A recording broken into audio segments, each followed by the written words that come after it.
大家好，歡迎收睇見機之談，我係阿 Ken，一個喺香港定居嘅惠州人。咁呢條片呢，主要係畀大家睇下呢深圳地鐵14號線呢沙田站呢一度周圍嘅一啲情況啦。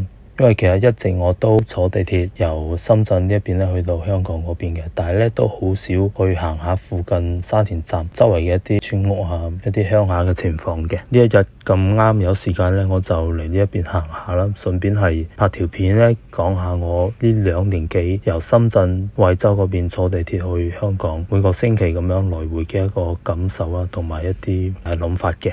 咁今日拍一條片咧，俾大家睇下呢度咧就係深圳地鐵14號線啊，沙田站附近嘅一個電動單車同電單車嘅一個停車場啦。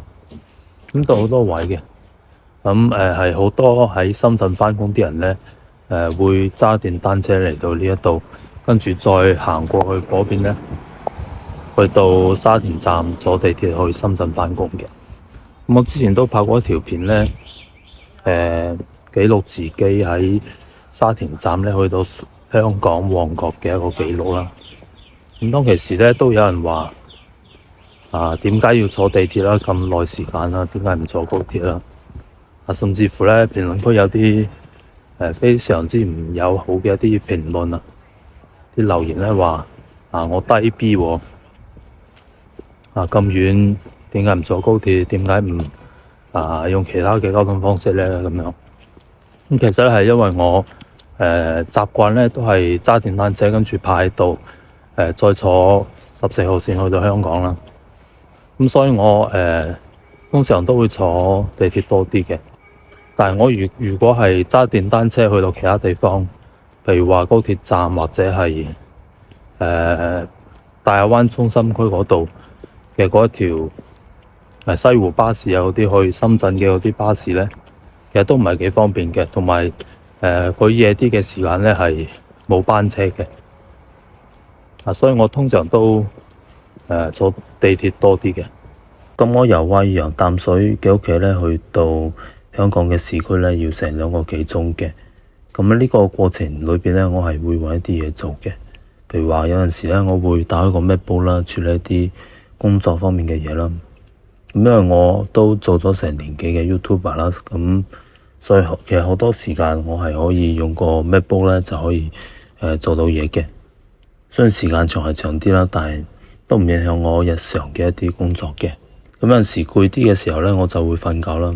因為係頭站咧坐到尾站啦，所以基本上係唔需要擔心坐過站呢個情況嘅。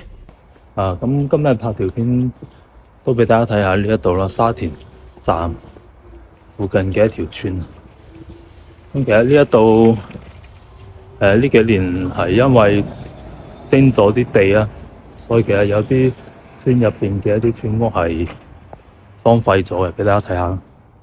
個鏡頭轉一轉。譬如話前邊呢啲啊，有啲框架係起好晒嘅，唔知係拆咗啊定係點樣？而家剩翻個框架喺度，成個建築係冇人嘅。呢一邊都係啦，有啲係拆咗嘅，前邊嗰啲係拆咗㗎啦。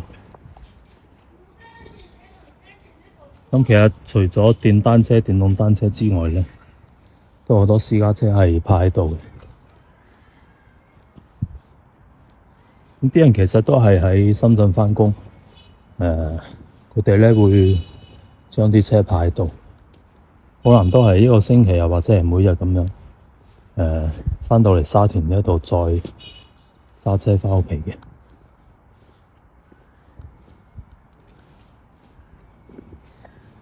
其實有啲村屋咧都係有人住嘅，譬如話呢一棟，前面嗰幾棟咧都有。但係呢一邊入嚟咧，呢一度係拆晒嘅，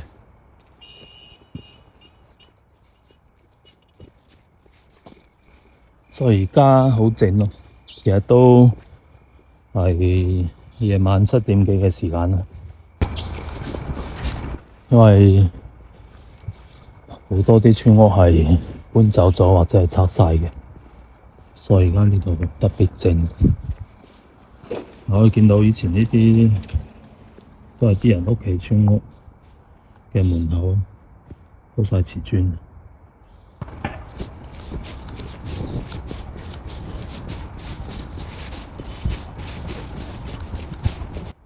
嚟到呢啲角落頭，其實都有車牌喺度。睇下啲村屋其實都好大，但係而家都冇人住。再行前少少畀大家睇下。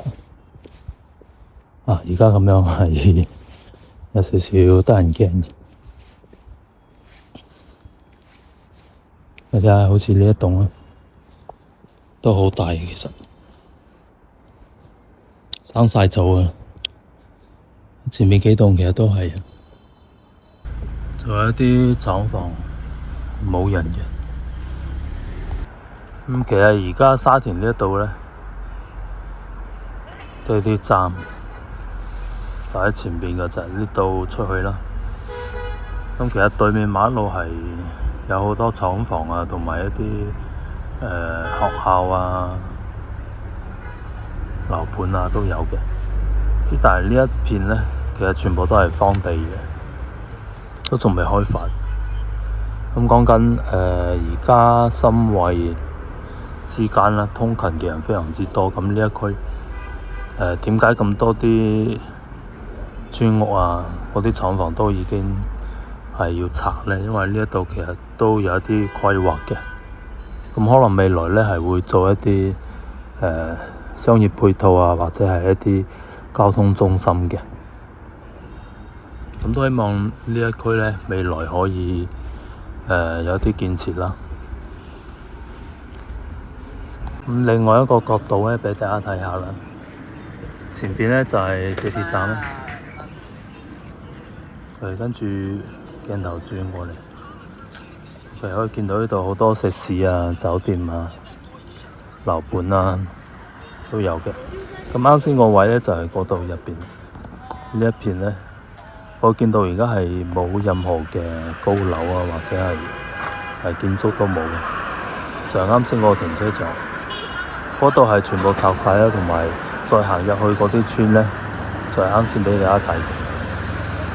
咁而家好多啲廠房啊、啲村屋咧都要拆嘅，或者係拆咗嘅。